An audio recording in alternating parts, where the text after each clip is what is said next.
The History of Hypnotism. Many people believe that hypnotism is something modern, that science has been concerned with it for 50 years at most. Well, let me cite evidence from the 17th century. This is from a book that is little read today. It is by the Jesuit father Athanasius Kircher. Kircher, probably. It was first published in 1646. Let me give you the words of this Jesuit father in somewhat modern language. They may be found in a book that Goethe treated in detail in his history of the theory of color, because Kircher plays quite an important role also in the history of the theory of color. In his book, Kircher mentions something he calls actinovalismus. I'll spell that. Actinovalismus. A-C-T-I-N-O-V-O-L-I-S-M-U-S. Actinovalismus. It means something like brilliant imagination. Kircher says, quote, "This great force of imagination appears even among animals. Chickens, for example, as has been shown, possess a power of imagination so strong that from the mere sight of a piece of string they become motionless, seized with a peculiar stupefaction. The truth of this assertion is shown by the following remarkable experiment connected with the chicken's power of imagination. Lay a chicken whose feet are tied together anywhere on the ground. At first it will struggle to get the fetters off by flapping the wings and so on. Finally it will give up the vain efforts.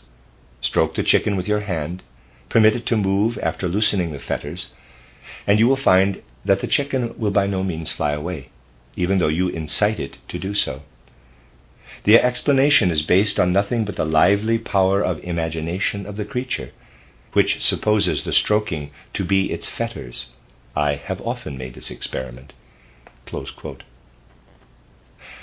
About the same time, another German author, Kaspar Schott, reported something regarding this condition in animals in a book titled Pleasurable Entertainment of the Human Power of Imagination. Schott, who was a friend of Athanasius Kircher, tells us that he gathered the fundamental facts for his book from numerous experiments by a French medical writer. What he speaks of in his book is nothing but what we call animal hypnotism. You know that by hypnotism we mean a sleep-like condition into which a person may be brought by means of various methods. In this sleep-like condition, people show various characteristics that they do not show in waking consciousness or ordinary sleep. For instance, you can prick individuals in hypnotic sleep with a needle, and they don't feel it. At a certain stage of the process, you can have the subject stretch out. The limbs become so rigid and fixed that you can then lay the person across two chairs, supported merely by the head and feet. Then the heaviest person in the room can stand on this rigid body. Those who have seen the experiments of the really extraordinary hypnotist Hansen in the 1880s know that after putting people into hypnotic sleep, Hansen, a truly heavy man, laid them with quite slight support on two chairs and then stood on them. The hypnotized bodies behaved almost like boards. Further, whoever has put the person into such a condition can give the subject so-called suggestive commands. You can say to a person you have put into such a state, quote, "You will now stand up, go to the middle of the room, and remain there standing as if spellbound. You will not go farther. You will not be able to move." Close quote. The person will carry out the order and then remain standing as if spellbound. That is just a beginning. You can say to the person, quote, "Here in this room there is not a single person except you and me." Close quote. He or she will say to you, even though the room is filled with people, quote, "There is no one here. The room is quite empty." Close quote. Or you say, quote, "There is no light here." Close quote. In which case the subject sees none. These are negative hallucinations. You can also suggest hallucinations of another sort. You can say as you put a potato into his or her hand, quote, "That is a pear. Take it and eat it." Close quote. And you can see that the subject thinks it is a pear. In a similar way, you can give the subject water to drink, and he or she will think it is champagne. If to create a vision hallucination, you say, for example, quote, "You will see a red circle on the white wall," close quote, the subject will see a red circle on a white wall. If, after this hallucination, you show the red circle through a prism, it becomes clear that the hallucination breaks exactly according to the prism's laws of refraction. That is, exactly as the phenomenon would if it were not an hallucination. Visual hallucinations follow the laws of refraction. They follow other laws too, optical laws, but it would lead us too far afield to discuss these in detail. It is especially important to know that if we give a hypnotized person a command that is not to be carried out immediately, but only later, that too can happen. It is called post-hypnotic suggestion, and it can lead to strange things. I can suggest to a hypnotized person that a certain action be performed in 3 times 10 days, but a great number of actions will have to be performed before that time. To survey the preliminary conditions necessary for this is perhaps possible only to the occultist, but have no fear about it. The person will, nevertheless, punctually carry out the given command in 3 times 10 days. These are phenomena that are denied by very few at the present time. Even scientists who have occupied themselves with these questions accept them. It is scarcely possible for anyone who has studied these things to deny the assertions I have made. What I am about to say is, of course, denied by many. But during the preceding decades, we have seen such a large number of things conceded by physiologists and psychologists that we cannot know how much will still be added to the concessions already made. Now, I said that records of such abnormal states of consciousness are to be found even in the 17th century. I might also mention, in regard to other phenomena, that a knowledge of what we call the hypnotic state has existed among the occultists and occult researchers of all times. Of course, I cannot prove that the ancient Egyptians, and particularly the priest sages of ancient India, had exact knowledge of only what I have mentioned here as the phenomena of hypnotism. These phenomena are very elementary.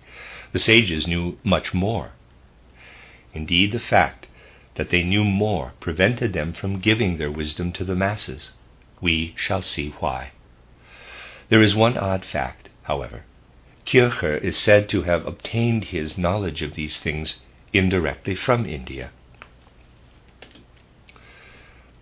During the centuries following the 17th century, when Kircher was supposed to have received his knowledge indirectly from India, outer science was not especially favorable to this sort of thing. This science, nevertheless, made great progress, especially in the field of physics and astronomy. This had great significance for human thinking. It accustomed people to seeking the truth, the actually knowable, only in the obvious reality. And thereby people formed the habit of not admitting what cannot be seen with eyes, grasped with hands, and comprehended by the calculating intellect. Historically, we are approaching the Enlightenment. This was the age when the average human condition became the fashion, the age when human beings wished to determine everything in the way they determined physical phenomena. Experiments connected with physical phenomena must succeed if the hypotheses are correctly made, and anyone can make these hypotheses. In the realm of hypnosis, however, something else is necessary. Here, the direct influence of life upon life is essential, the direct influence of human beings upon each other and other beings. The manipulations made with the chicken in the experiment that Kircher related in the 17th century had to be performed by a human being. In fact, all the experiments I have spoken of also have to be carried out by one living person upon another living person or being. Now, it might well be because human beings differ so much from one another that they have such varying qualities that are able to influence other living beings, especially other human beings, in quite different ways. And so it could also very well happen because a human being is necessary in order to produce the phenomena of hypnosis, that one person does not have the qualities necessary for hypnotizing anyone, while another possesses these qualities. We need not be surprised if this is the case. We all know that a reciprocal effect takes place when the persons concerned comparable to that between a magnet and iron filings. The iron filings remain quiet if you put a piece of wood among them, but if you put a magnet among them, these splinters arrange themselves in a certain manner. Now we must presume that human beings are so different from each other that one, like the magnet, can produce certain effects, and another, like the wood, can produce no effects. The purely intellectual explanation will never permit such a conception. The intellectual explanation takes for granted that one person is like another. The average standard is applied to people, and it is never conceded that someone may be an eminent scientist intellectually, and yet have no ability, no qualifications whatever, to produce a state of hypnosis. It might be the case that less depends upon the hypnotized and more upon the hypnotist, who takes the active part. Perhaps qualities may even be called forth artificially in one person that exert such a powerful mastery over another that the phenomena we have spoken of appear. Indeed, perhaps even much more significant phenomena appear. Intellectual explanations, which do not differentiate between human beings, will not admit this. However, those who occupied themselves with these things were convinced on this point even after the beginning of the Age of Enlightenment. Anyone who follows the course of history will therefore find, with regard to hypnotism, an entirely different understanding of science than we have today. Often it was merely oral traditions that were passed on from school to school. In all of this, nothing is ever said about the condition of the hypnotized persons, the condition of those who are to be hypnotized. That was not the important thing. On the other hand, methods are suggested that will qualify another person, the hypnotist, to call forth such inner powers that he or she may be able to exercise an influence upon the others. In the occult schools of former ages, quite precise methods were taught by which one person could gain such power over others. But all the schools also required that the person seeking such power should go through a certain development that makes demands upon the whole being. Mere intellectual learning is of no use here. Mere thinking and science cannot help. Only those who know and use occult methods, who attain a high stage of moral development, who undergo the most varied tests in intellectual, spiritual, and moral relations, can rise above their fellows appropriately and become true priests of humanity. Such occult methods lead them to a stage of development at which it becomes impossible for them to use their power other than for the welfare of their fellows. And because such knowledge bestows the greatest power, because it comes about through the transformation of the whole person, it was therefore kept secret. Only when other approaches prepared the way did people acquire other opinions, other purposes, other intentions concerning these phenomena. Thus, for hundreds of years, the traditions of occult science formed the basis of the subject, and nothing mattered but the following: what demands must one to whom such power is given fulfill? What methods are necessary in order that a person may gain such an influence over his or her fellows? Thus the matter stood until the Enlightenment. Only at the beginning of that age could something be disclosed about these phenomena in popular scientific form, as Kircher did. Before that, no one who knew about the matter and the method would have dared speak about these in public. That would have occurred only through some indiscretion. Only when the saying, quote, knowledge is power, close quote, was no longer common knowledge, did it become possible to discuss this knowledge, which is about nothing other than dominion of spirit over spirit. It is therefore not surprising that official science, which in content and method, as we know, is a child of recent centuries, had no idea what to do with these phenomena. Scientists were especially perplexed when the phenomena appeared in a startling form at the end of the 18th century through Mesmer, who was both slandered and exalted to heaven. Mesmer brought the matter to an issue with the learned professions. The term mesmerism, of course, derives from his name. Mesmer was a rather peculiar personality, such as perhaps appeared in greater numbers in the 18th century than appears today. He was a personality who, as we shall see, necessarily had to be misjudged by many, but who was also in a position, because of his fearlessness, to bring this question to an issue. To an outsider, it really looked like a desire for adventure, like charlatanry. In 1756, a treatise by Mesmer titled The Influence of the Planets on Human Life appeared, which scientists of the present time must look upon as a very fantastic thing. Preyer, Darwin's biographer, confronted this question without prejudice. I choose Preyer as an example of how little the new science of the 19th century could do justice to what was written from entirely different hypotheses in the 18th century. I think his name is probably pronounced Preyer, P-R-E-Y-E-R. I'm going to say Preyer. Preyer then took up the works of Mesmer with complete goodwill and could find nothing in them but empty words. Those who do not judge such things capriciously, but rather with expert knowledge of the subject, will understand this.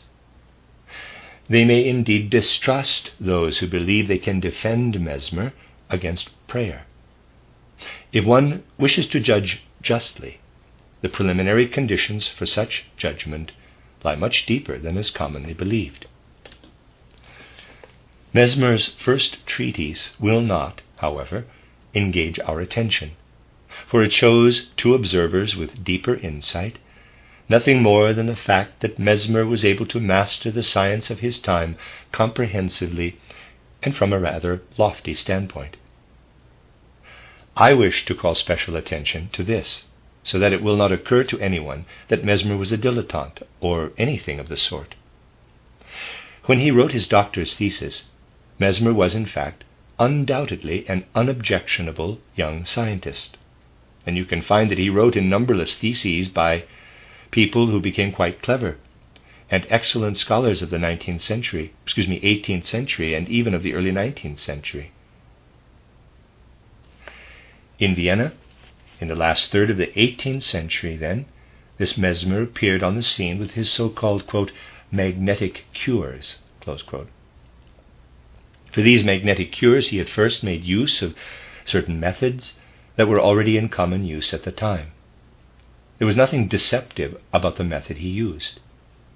By placing steel magnets on or near the affected parts of a sick body, alleged or actual alleviation or cure of pain was brought about. Mesmer used such magnets in his institution for a long time. But then he observed something quite extraordinary. Perhaps he did not even observe it at all at that time. Perhaps he already knew it and only wished to use a more customary method as a means of concealment. That is to say, he stopped using the magnets. He said that the force came solely from his own body. He claimed that as healing force it was simply carried over from his own body to the diseased body under consideration. Healing was therefore the result of a reciprocal action between a force that Mesmer developed in his own body and another force that was in the diseased body of the other person.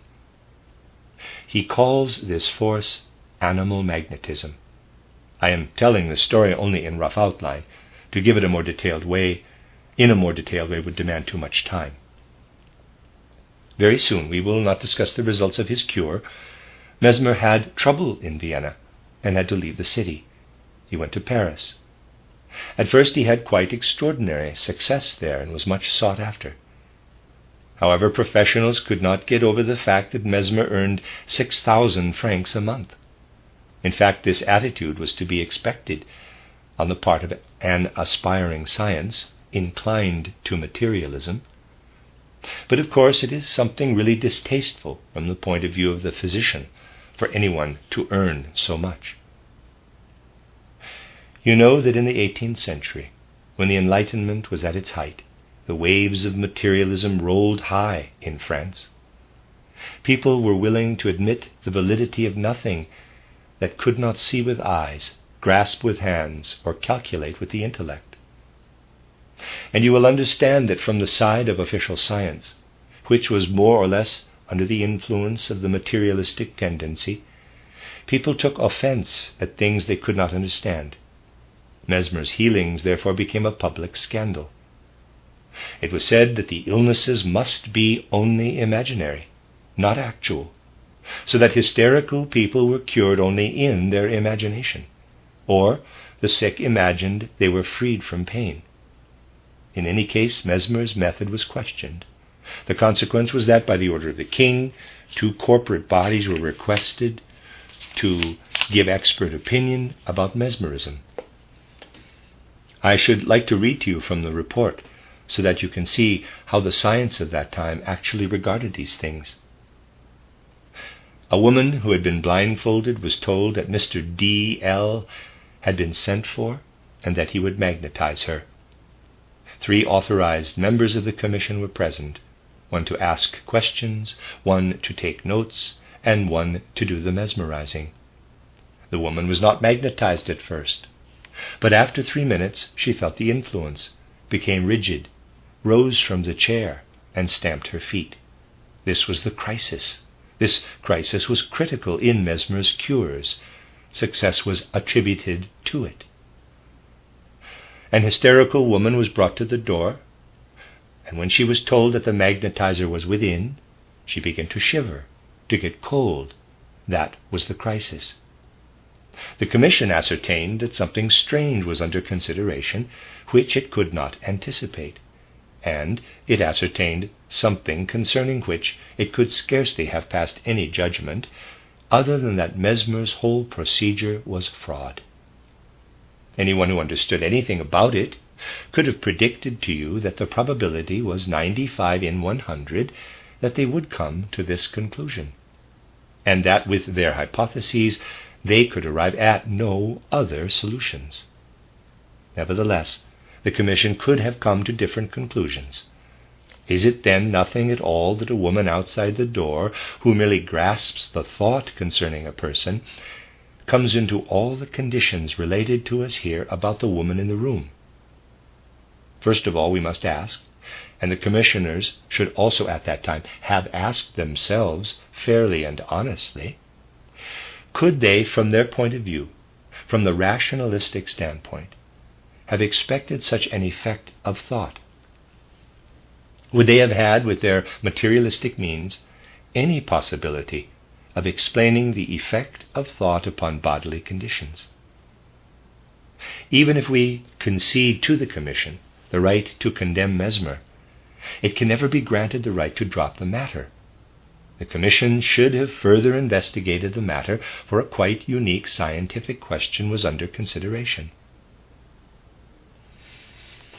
I should like to call attention to another fact that is very interesting. A very large sum was offered to induce Mesmer to reveal his secret. It was also said that the sum was paid over to him, but that he kept the secret to himself and did not tell it to others. By many, that is considered fraud, but shortly afterward there appeared throughout France so-called Hermetic Societies, in which the same arts were practiced to some extent. It was not said that he divulged his secret. Nevertheless, there were those who used his methods. Anyone who knows something of these things knows that he communicated his secrets only to trustworthy persons. The fact that he did not publish his secrets in the newspapers reveals nothing at all.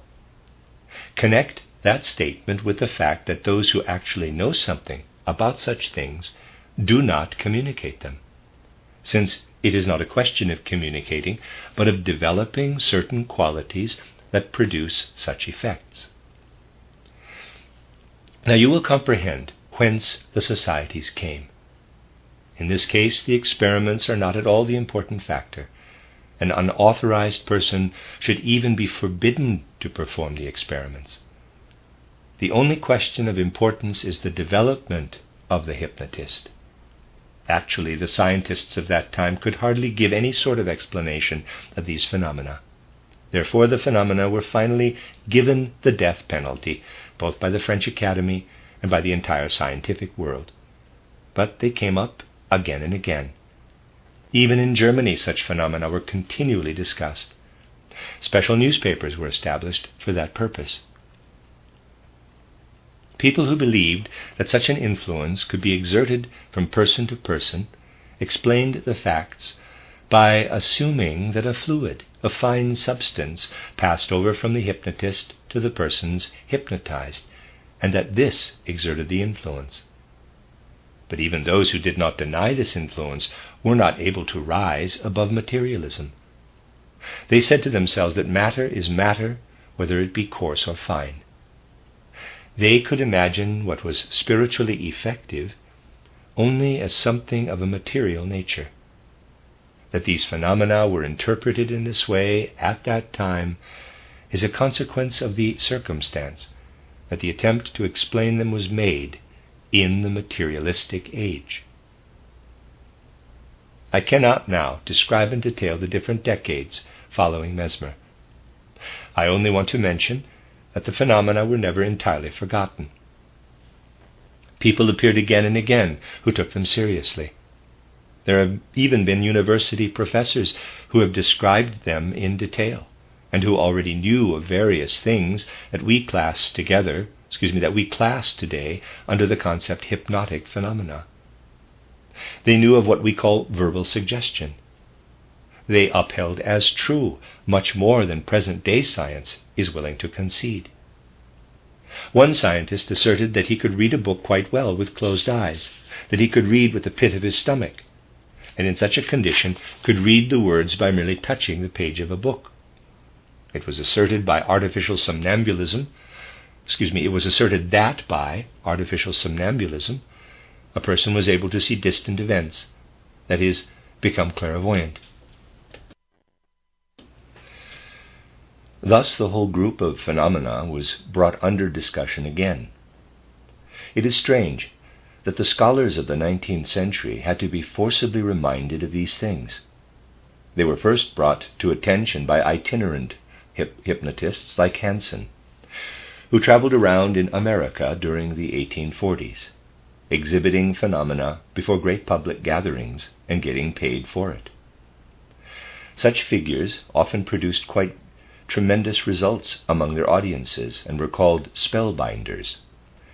Justinus Kerner, in particular, called these people spellbinders because they produced soul effects by merely staring, merely gazing.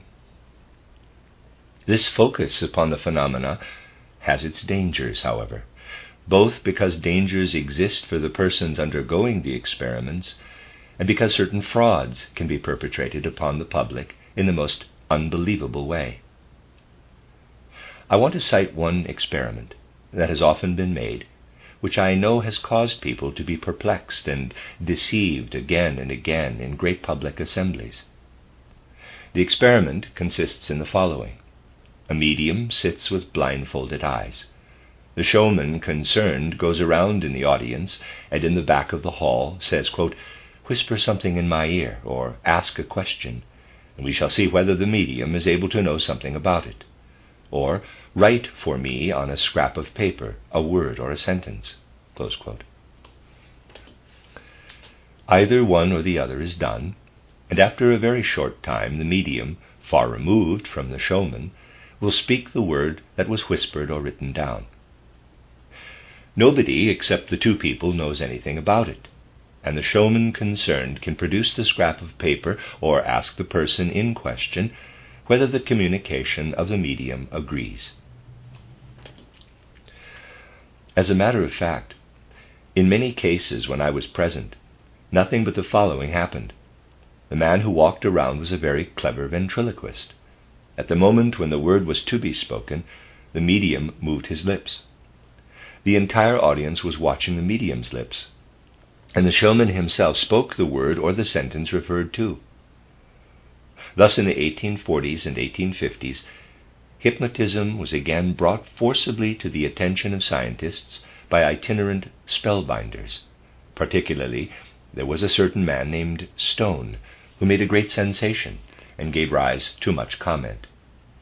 Before that, however, one scientist was brought to the point of closely studying these phenomena once more. From him in the 1840s, we have treatises of a scholarly sort about these phenomena. They allude chiefly to the fixation method, that is, staring at a bright object. Now, this scientist immediately called attention to the fact that with all these phenomena, it could not be a question of a particular, specific influence passing from the hypnotist to the persons hypnotized. And this very experiment of fixation was for him so determinative, because he wished to show that in these phenomena, the chief matter of concern is an abnormal condition of the person undergoing the experiments. He wished to show that no reciprocal action occurs, but that everything that happens is to be conceived as only a physiological phenomenon produced by a mere brain process. He was concerned to show that mesmerism, which depends upon the mesmerist himself having special qualities, is an absurdity. This really set the fashion, in which, from this time on, these questions were treated by official science during the entire second half of the 19th century. With only a few exceptions, the problem was taken up as if it could be treated as an ordinary experiment in natural science, that is, as if it were something that has significance only insofar as it can be reproduced, like any other experiment in natural science. The demand was now made of this experiment also, but the study was undertaken in a very unfavorable time. To indicate to you how unfavorable the time of the 1850s and 1860s was, I wish to cite something further, which is most significant for one who examines the progress of evolution of the 19th century, but which is, as a rule, overlooked by official science. Long before Stone, long before the time of academic learning, a man who had been a Catholic priest appeared in Paris. He had gone to India, to the Brahmins, and now employed hypnotism and suggestion in Paris, that is, person-to-person suggestion for healing according to the methods he had learned in India. This man, whose name was Faria, explained all the phenomena in an essentially different way. He said that only one thing mattered. This was the hypnotist's ability to reduce the mass of ideas of the person who was to be hypnotized to a condition of concentration, or, in quotes, collectedness. Once this collectedness or concentration was attained, that is, once all the ideas within a person were concentrated upon a definite point, the desired condition would appear, and then other phenomena would also appear, even a much more complex phenomena that Faria exhibited.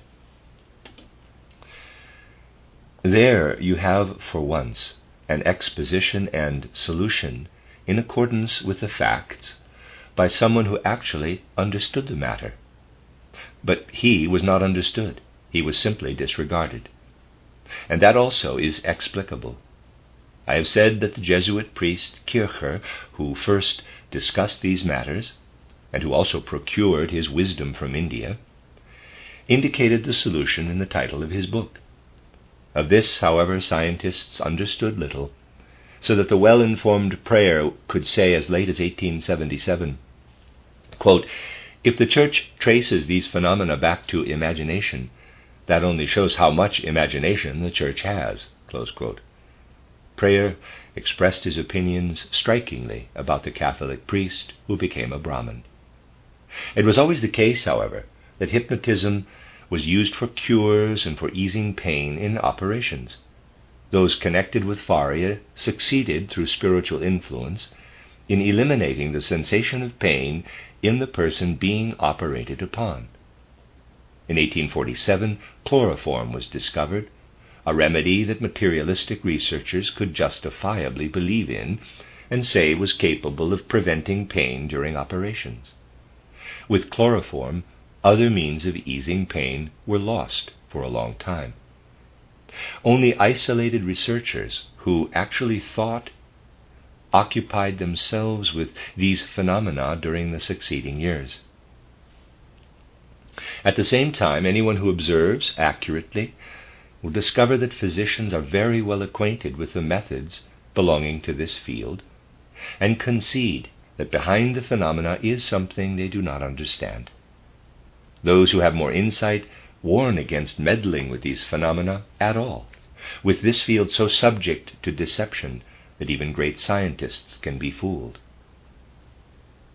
Certain scientists, for whom we must otherwise have the greatest respect, had this point of view. I will mention only the Viennese researcher Benedict, who as early as the 1870s repeatedly alluded to these phenomena. He is the same scientist who advanced the idea of so-called moral frenzy, which ordinarily is only little understood. It is not necessary to agree with his theory, nor with what he says about hypnotism and magnetism. As a young man, he was already engaged more or less with mesmerism, and believed there was some truth in it. But he never occupied himself with it in the same way as Liebold and Bernheim, let us say, of the Nancy school.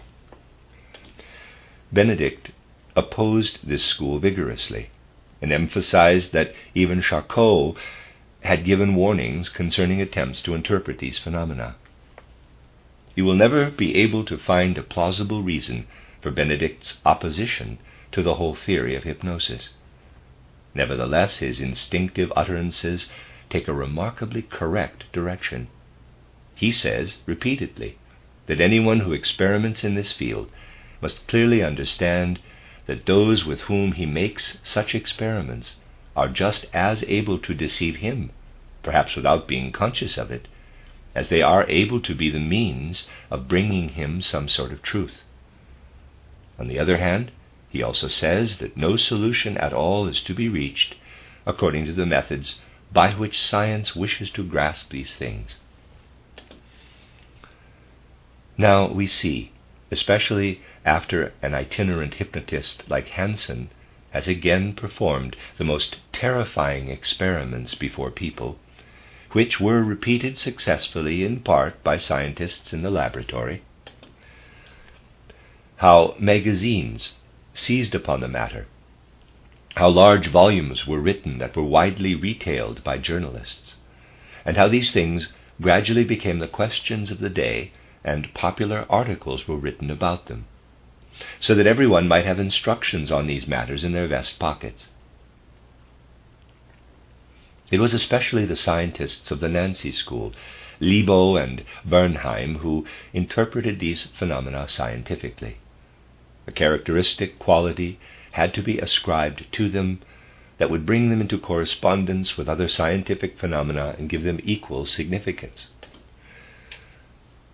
So we see that the outer aspect, that which cannot be denied by materialists, was to be the determining factor for bringing about a state of hypnosis. Bernheim went so far that he excluded all methods and allowed only verbal suggestion. The word that I speak to the person in question acts in such a way that he or she comes into this state. Hypnotism is itself a result of suggestion. When I say, quote, "you are going to sleep," close quote, or, quote, "your eyelids are closing," close quote, and so on, the corresponding mental image is called forth, and this produces the result. By this means, then, materialism had happily disposed of the phenomena of hypnosis.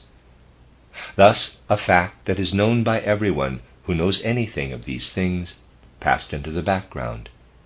Namely, that hypnosis depends upon the influence of one person upon another, that a person either has a natural talent for it or cultivates it by special methods, and thus develops into a powerful personality fraught with significance for his fellows. And this fact, that personal influence was exercised, had been entirely overlooked. The point of view of the average intelligence was allowed to prevail, according to which everyone is equal, a point of view that does not admit the possibility of human development to a certain high moral and intellectual completeness of training. In this way, what hypnosis depends upon was buried. All the modern literature on hypnotism is written from this point of view. This is particularly true of the philosopher Wundt, who has no idea what to do with this phenomenon, explaining it by saying a certain part of the brain becomes inactive. We have been led into a sort of blind alley. We shall not be able to find in the contemporary literature on this subject anything but a more or less large collection of simple elementary facts.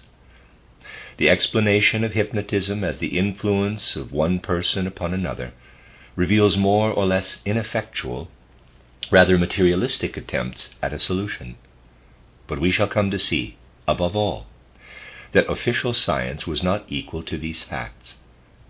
Nothing is more unjustified than for the medical fraternity today to pretend that they understand these phenomena, while they advance the claim that these data should be solely the field of medicine, the prerogative of medicine. To those who have real insight, it is clear that from their present point of view, physicians do not know what to do with these data, and most important of all, that those people are right who point to the danger in such things. Not without reason have people like Moritz Benedict warned against a scientific pursuit of the phenomena of hypnotism in the customary sense. Not without reason have they said that even a Charcot has to pay attention, because these states which he as objective observer produces can just as well attack him subjectively. Not without reason have they wished to protect science from such treatment of the problem as the Nancy School gave it, treatment that for those with real insight resulted in nothing except worthless attempts at records and explanations that actually prove nothing. With good reason, Benedict has pointed to the fact that in all the literature of the Nancy School, it is not possible to distinguish between what is superficial and what is positive performance, whether someone has surrendered to self-deception or has been deceived. That is the instinctive judgment of a man, that is, of this very Professor Benedict, who is, after all, highly esteemed by certain individuals of the present day, especially by some profound physicians.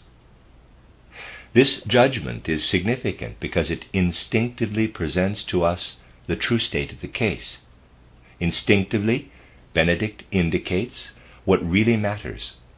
The first point is, and Benedict expresses this in clear words, that these things must not be jumbled together with others in order to experiment with them. He therefore investigates only those data that come to him without his seeking. When someone passes into natural hypnosis, undergoing no change through the hypnotist, then the phenomena can be investigated scientifically.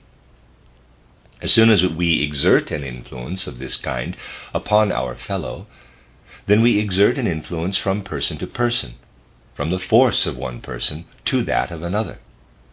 At that moment we alter the condition of the other person, and then what matters is our own personality, what kind of person we are. This fact is known by those who are acquainted with higher methods that science as yet knows nothing of. If you are a base person, in a certain sense a person of inferior worth, and you exercise an influence upon your fellows by means of hypnosis, then you do them harm. If you wish to exercise such an influence in a suitable way, so that vast cosmic forces are not injuriously tinged by it, then you must be well versed in the mysteries of the higher spiritual life. That is possible only when you have developed your power to a higher level. It is not a question of an experiment being performed here and there. Such phenomena are the same as those being constantly produced in our environment. You cannot enter a room in which other persons are present without reciprocal action taking place, analogous to what occurs under other conditions in hypnotic phenomena. If such influences are to be consciously exerted, then one must first be worthy and capable of exercising them. For that reason, there will be healthy life in this field only when the ancient method is revived, and it is no longer required to study these phenomena according to science. This would require that a person who has awakened the inner power, that is, who has the capacity to be a hypnotist, must first develop quite definite higher forces. This was well known in earlier times. The nature of these phenomena was known. What was important was the preparation of people so that they might properly bring about such phenomena. Only when our medical education is again of an entirely different nature, when the whole of humanity is again led to a higher moral, spiritual, and intellectual level, and when the human being has proved worthy, only then can a salutary development of this field be spoken of. For this reason, nothing is to be hoped for from the academic treatment of hypnotism and suggestion. There they are conceived in an entirely wrong way. They must first be considered again in the right way. If that comes to pass, then we shall see that these phenomena are really more widespread than is ordinarily supposed. We shall then understand much in our environment. We shall then know, also, that these phenomena cannot be popularized at all beyond certain bounds, because beyond these bounds they belong to the evolution of the inner human being. The highest power is not gained by vivisection of the spirit, but by the development of powers lying deep within us. The higher development of moral and spiritual powers is what will again make us worthy to speak in clear, plain words about these subjects. Then we shall also again understand our forefathers, who never thought of displaying these things in their deepest significance before the profane world. Nothing else was meant when it was said, quote, "No one who is guilty of a fault may lift the veil of Isis," close quote. And by this it was meant that one may know the highest truths only if one first makes oneself worthy of them. That throws a new light on the saying, knowledge is power, and gives it a new significance. Yes, indeed, knowledge is power, and the higher the knowledge, the greater the power. The guidance of world history rests upon such power. The caricature of it is what science wishes to show us today. But a knowledge that wakens hearts, and a power that ventures to interfere with other hearts and with freedom, can be gained only through an insight that is at the same time a grace, before which we stand in awe. That our knowledge affects our whole human nature, that we stand before the highest truths and know that the truth we experience within us is divine revelation, which we look upon as something holy, that must stand before our spirit's eye as an ideal. We shall again experience knowledge as power, when knowledge is again a communion with the divine. Those who become one with the divine in knowledge are called to realize the saying, knowledge is power.